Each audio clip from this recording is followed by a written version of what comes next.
High friends, life is yummy Ruchi माझ्या YouTube चॅनलवर तुमचं स्वागत आहे। तिरंगा स्पेशल आणि गौराई स्पेशल मी तुमच्यासाठी एक नवीन रेसिपी घेऊन आलेली आहे। ती म्हणजे चिरोटे। चिरोटे अगदी छान असे लेअरमध्ये असतात आणि मस्त असे टेस्टी कुरकुरीत असे लागतात।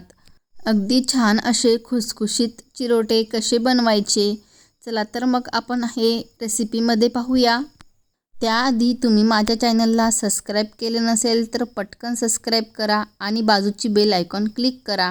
सर्वात प्रथम मी इथे 1.5 कप मैदा वापरत आहे। तो स्वच्छ असा चाळून घेतलेला आहे। त्यानंतर मी यामध्ये 2 चमच तूप टाकून घेत आहे। तुपाऐवजी तुम्ही वनस्पती तूप देखील वापरू शकता। मी इथे घट्ट असं तूपच वापरत आहे। मी याला गरम करून घेतलेलं नाही, जेणेकरून आपले चिरोटे छान असे खुसखुशीत होतील। आणि अशा प्रकारे तुम्ही पाहू शकता मस्त असं छान असं याला मळून घ्यायचं आहे। अगदी व्यवस्थित असं एकजीव करून घ्यायचं आहे, जेणेकरून याचा व्यवस्थित असा गोळा तयार होईल। तूप हे व्यवस्थित मैद्यामध्ये मिक्स झालं पाहिजे, जेणेकरून याचा अशा प्रकारे घट्टसर असा गोळा तयार झाला पाहिजे, म्हणजेच आपले चिरोटे छान असे खुसखुशीत होतील। त्यानंतर यामध्ये थोडे पाणी ॲड करून मी याचा छान असा घट्टसर असा गोळा बनवून घेणार आहे। अशा प्रकारे मी याचा डो बनवून घेत आहे। आवश्यकता लागली तर तुम्ही यामध्ये पाणी देखील ॲड करू शकता। अशा प्रकारे मी मस्त असा याचा डो बनवून घेतलेला आहे। आता आपल्याला याला सेट करून घ्यायचा आहे। साधारणतः 10 ते 15 मिनटं हा सेट होण्यासाठी आपण बाजूला ठेवून घेऊया। चिरोट्याचे छान असे लेअर होण्यासाठी आपण त्यामध्ये साठा वापरतो, तो आता आपण करून घेऊया। या इथे मी एका वाटीमध्ये 2 चम्मच तूप घेतलेले आहे आणि लागेल तसं यामध्ये मी आता कॉर्नफ्लॉवर टाकून घेत आहे। हे व्यवस्थित असं आपल्याला एकदम क्रीमी टेक्स्चर येईपर्यंत व्यवस्थित असं मिक्स करून घ्यायचं आहे। अशा प्रकारे मी हे व्यवस्थित असं मिक्स करून घेत आहे आणि लागेल तसंच यामध्ये मी कॉर्नफ्लॉवर देखील ॲड करून घेत आहे, जेणेकरून हे छान असं क्रीमसारखं एकदम घट्टसर असं झालं पाहिजे। हा साठा आपण चिरोटे करण्यासाठी यूज करणार आहोत, जेणेकरून ह्या साठ्यामुळे चिरोटेच्या लेयर अगदी छान अशा खुल्या होतील आणि मस्त अशा दिसायला होतील। 10 ते 15 मिनटानंतर आपला डो देखील छान असा सेट झालेला आहे आणि मस्त असा एकदम फुललेला देखील आहे। त्यानंतर आपण याचे छोटे डो करून घेणार आहोत। साधारणतः 7 ते 8 डो आपले 1.5 कपमध्ये होतात, छान अशा लेअर तयार होण्यासाठी। तुम्ही पाहू शकता मी अशा प्रकारे याचे छोटे डो बनवून घेतलेले आहेत। त्यानंतर मी या डोची छान अशी छोटीशी पुरी लाटून घेणार आहे। अशा प्रकारे मी मीडियम साईजची पुरी लाटून घेणार आहे। अशा प्रकारची मी व्हाईट कलरची पुरी लाटून घेतलेली आहे। अशाच प्रकारे आपण डोमध्ये कलर मिक्स करून वेगवेगळ्या कलरच्या आपल्याला पुऱ्या लाटून घ्यायच्या आहेत। अशा प्रकारे आपली ही व्हाईट पुरी तयार झालेली आहे, मस्त अशी अगदी। अशाच प्रकारे मी केशरी कलरची पुरी लाटून घेत आहे।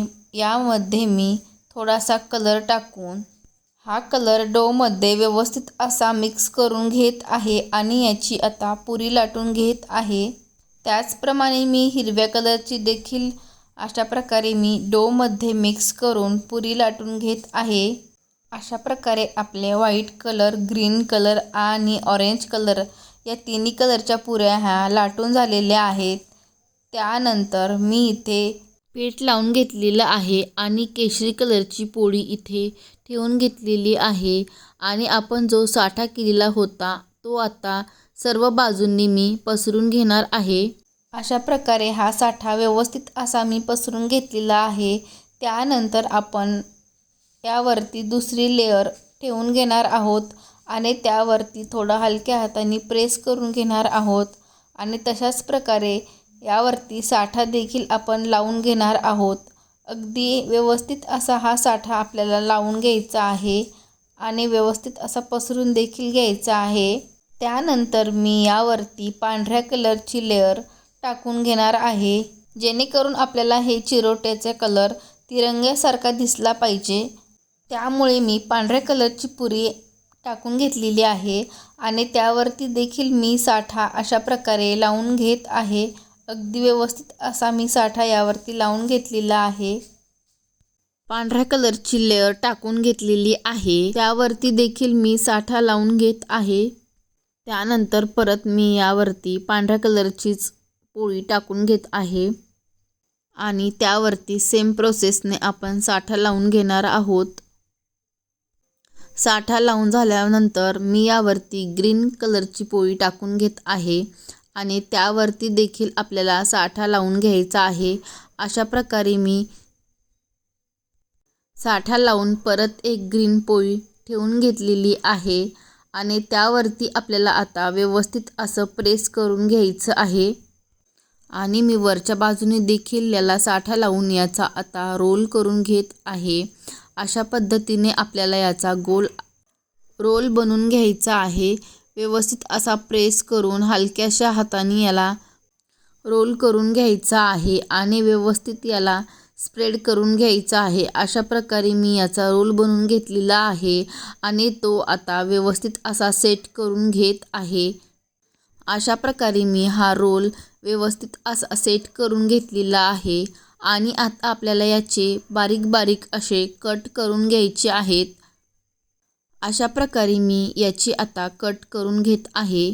बारीक बारीकसे असे तुकडे आपल्याला याचे कट करून घ्यायचे आहेत. तुम्ही पाहू शकता आतमध्ये छान असा तिरंग्यासारखा कलर आपल्याला दिसत आहे.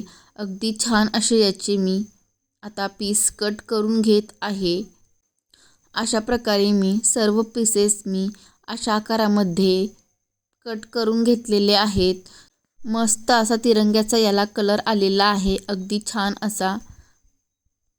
अशाच प्रकारे मी दुसरा रोल देखील कट करून घेत आहे. त्याची देखील मी पीस कट करून घेत आहे. मी अशा प्रकारे सर्व पीसेस कट करून घेतलेले आहेत आणि आता आपल्याला एक एक करून हलक्याशा हाताने प्रेस करून ते लाटून घ्यायचे आहेत. अगदी हलक्याशा हाताने याला प्रेस करून लाटून घ्यायचं आहे. तुम्ही पाहू शकता अगदी अशा प्रकारे मी हे हलक्याशा हाताने लाटून घेत आहे.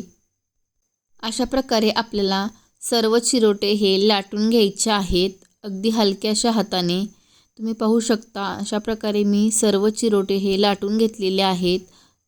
आता हे आपल्याला तेलामध्ये तळून घ्यायचे आहेत. तेल छान असं गरम झाल्यानंतर मी यामध्ये एक एक असे चिरोटे सोडून घेत आहे. अगदी याचा हलकासा कलर चेंज होईपर्यंत आपल्याला हे चिरोटे तेलामध्ये छान असे तळून घ्यायचे आहेत.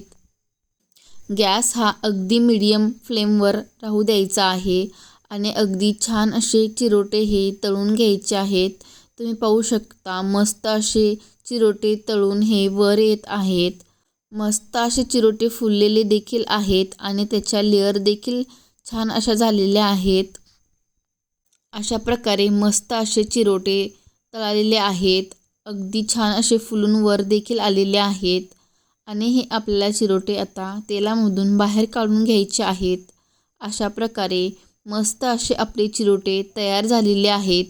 कुणी याला पाकामध्ये देखील टाकून घेतं.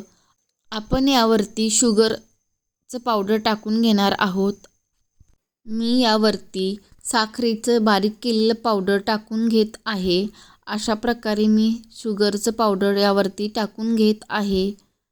मी अशा प्रकारे सर्व चिरोटेवर शुगर पावडर टाकून घेतलेली आहे. अगदी चिरोटे हे खायला देखील छान असे लागतात. मस्त असे खुसखुशीत आपले चिरोटे तयार झालेले आहेत. तुम्ही पण ही रेसिपी नक्कीच ट्राय करा. गौराईसाठी देखील ही रेसिपी अगदी छान अशी आहे किंवा तुम्ही ही दिवाळीला देखील बनवू शकता. अशाच प्रकारे आपले नवीन नवीन व्हिडिओ पाहण्यासाठी माझ्या चॅनलला सबस्क्राईब करा आणि बाजूची बेल आयकॉन क्लिक करा. चला तर मग अशाच एका नवीन रेसिपीमध्ये आपण परत भेटूया. तोपर्यंत धन्यवाद.